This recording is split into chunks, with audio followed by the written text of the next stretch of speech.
நம்ம இன்னைக்கு பார்க்க போற தலைப்பு அதிமுக, பாஜக கூட்டணி. இப்போ இருக்கிற தேர்தல் களம் ரொம்ப பரபரப்பா போயிட்டு இருக்கு.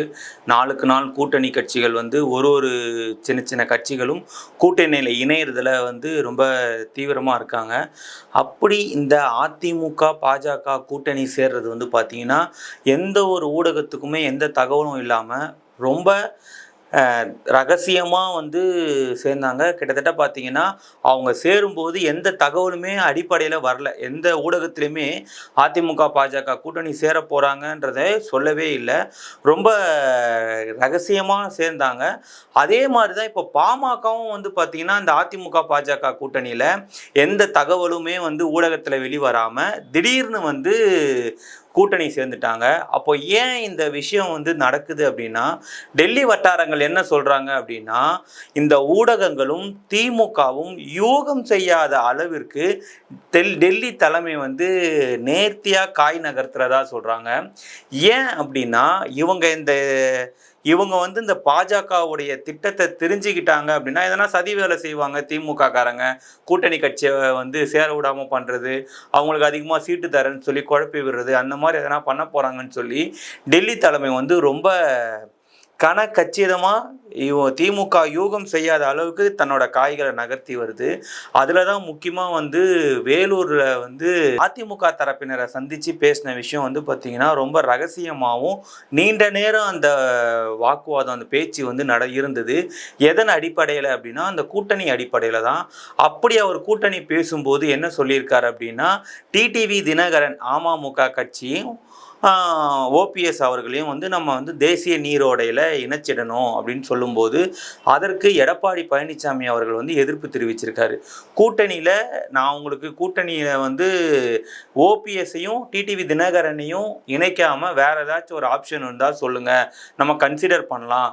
ஆனால் இவங்க ரெண்டு பேரையும் கூட்டணியில் இணைக்கிறது சரியாக இருக்காது அப்படின்னு எடப்பாடி தலைமையிலேருந்து சொன்னாலும், அமித்ஷா அவர்கள் அப்படி இவங்க இரண்டு பேரும் இணையலை அப்படின்னா வேற எதனா ஆல்டர்னேட்டிவ் இருக்கா, வேற என்ன திட்டம் வச்சிருக்கீங்களான்னு கேட்கும்போது, எதுவும் இல்லை அப்படின்னு சொல்லி எடப்பாடி பழனிசாமி அவர்கள் தலைமையிலிருந்து சொல்லும்போது, நீங்கள் அதை பற்றி கவலைப்படாதீங்க, டிடிவி தினகரனும் ஓபிஎஸும் என்டிஏ அலையன்ஸில் இருப்பாங்க, அதை பற்றி நாங்கள் யோசிச்சுக்கிறோம், எங்களுக்கு 60 தொகுதி கொடுக்கணும்னு சொல்லி அதிமுக எங்களுக்கு 60 தொகுதி கொடுக்கணும்னு சொல்லி அதிமுக கிட்ட அமித்ஷா அவர்கள் கோரிக்கை வச்சிருக்கிறாங்க. அதில் முதல் 35 தொகுதியில் எந்த மாறுபாடும் இருக்கக்கூடாது அப்படின்றத ரொம்ப தெளிவாக சொல்லியிருக்காரு.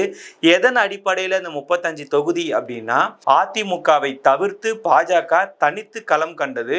அதில் எந்த தொகுதியிலலாம் நல்ல அதிகமான கணிசமான வாக்குகளை வாங்கியிருக்காங்களோ பாஜகவும் மற்றும் கூட்டணி கட்சிகளும், அதன் அடிப்படையில் இந்த 35 தொகுதி கேட்கப்படுது.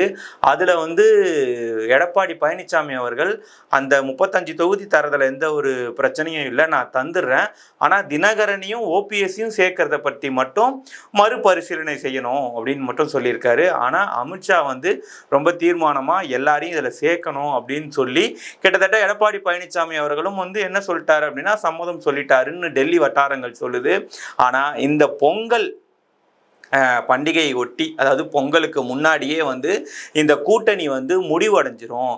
பிரதமர் நரேந்திர மோடி அவர்கள் தமிழ்நாட்டுக்கு முதல் பிரச்சாரத்திலேயே இந்த என்டிஏ கூட்டணி முடிவடைஞ்சு கூட்டணி கணக்குகள் மட்டும் இல்லாமல் தேர்தலில் வெற்றி பெற போகும் தொகுதிகளையும் இவங்க கணக்கீடு செஞ்சு கிட்டத்தட்ட வெற்றியே உறுதி பண்ணிடுவாங்க. ஏன்னா பிரதமர் நரேந்திர மோடி அவர்கள் தமிழகத்தில் பிரச்சாரம் செய்ய இருக்கிறதாகவும் முதல் கூட்டம் அறிமுக கூட்டம் போட போகிறதாகவும் ஒரு தகவல் சொல்கிறாங்க. அப்படி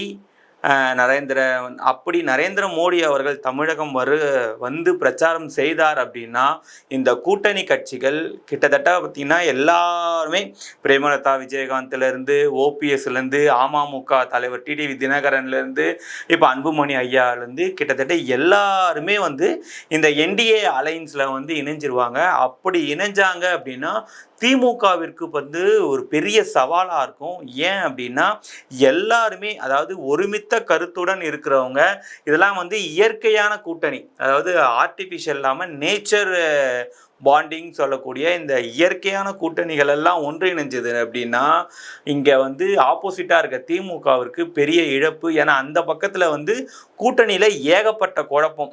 இந்த பக்கம் கரூரில் ஜோதிமணி தனியாக போகிறோன்றாங்க, மாணிக்கம் தாகூர் ஆட்சி அதிகாரத்தில் பங்கு வேணும்னு கேட்குறாரு, டிகேஏ இளங்கோவன் சொல்கிறாரு ஐவருக்குள்ள நீங்கள் தான் இருக்கீங்களா, இதையெல்லாம் ஏன் நீங்கள் பேசுகிறீங்க அப்படின்னு சொல்லி ரொம்ப காட்டமாக சொல்லியிருக்காரு.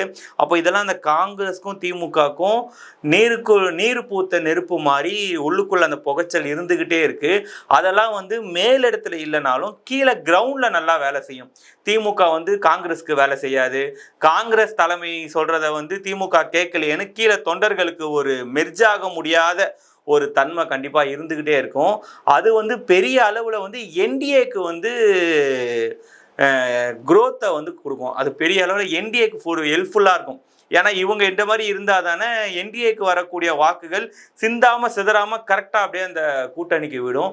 அதனால் எப்படி இருந்தாலும் இந்த தடவை வந்து இந்த மோடி இந்த தேசிய ஜனநாயக கூட்டணியில் நரேந்திர மோடி தேசிய ஜனநாயக கூட்டணியில் பிரதமர் நரேந்திர மோடி அவர்களும் அமித்ஷாவும் செய்கிற திட்டம் வந்து பார்த்திங்கன்னா திமுகவாலேயே வந்து கணிக்க முடியாத அளவிற்கும்.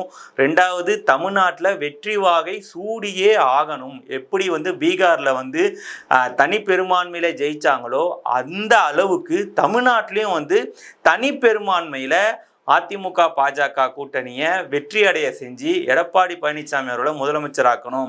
எப்படி பீகாரில் நிதிஷ்குமாரை முதலமைச்சராக்கினாங்களோ அதே ஃபார்முலா, அதே மாதிரி மோடி அலை தமிழகத்திலும் வீசும்னு சொல்கிறாங்க. இன்னும் 2026 சட்டமன்ற தேர்தலுக்கு எண்ணி பார்த்தா கிட்டத்தட்ட ஒரு 90 நாட்கள் இருக்குது.